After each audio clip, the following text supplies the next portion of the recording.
इरफान इसको सारा इकट्ठा करो, इरफान इसको सारा इकट्ठा करो।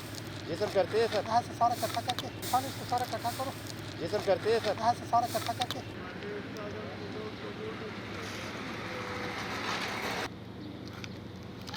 गाड़ी नहीं छोड़।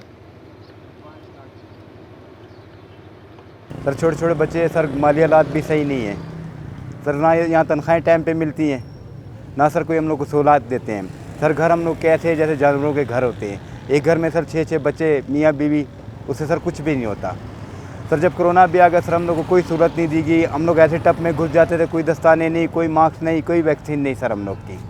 सर हम लोग के बहुत से भाई बीमार हो गए, बस मैं खुद भी बीमार हो गया था इसमें सर। घर वाली मेरी सर वो बीमार है सर।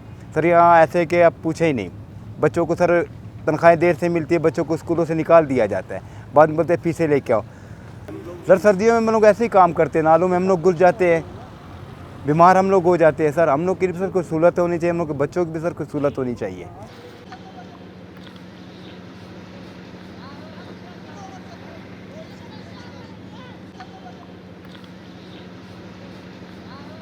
हमारे पास यहाँ पे कोई इत्यादि तदाबीर नहीं है, कुछ भी हमारे पास नहीं है। काम करने के लिए जब हम लोग आते हैं, हमें ना मास्क दिए जाते हैं, ना हमारे पास लॉन्ग बूट है, ना हमारे पास दस्ताने वगैरह है।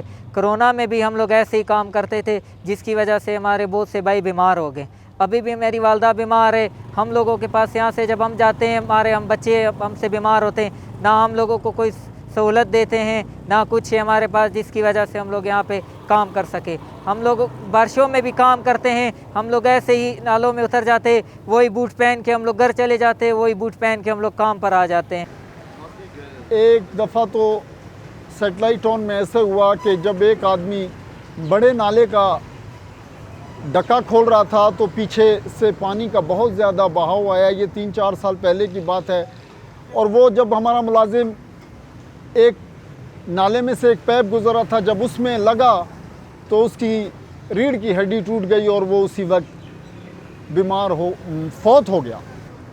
कई ऐसे मुलाजमीन हैं जिनको दमे का शिकायत हो गया, जो नालियों में उतरते हैं, क्योंकि सेफ्टी का सामान नहीं दिया जाता, जिसकी वजह से धूड़ पोल्यूशन की वजह से जब उनके फेफड़ों में पोल्यूशन जाती है तो वो लोग दमे के मरीज़ बन जाते हैं।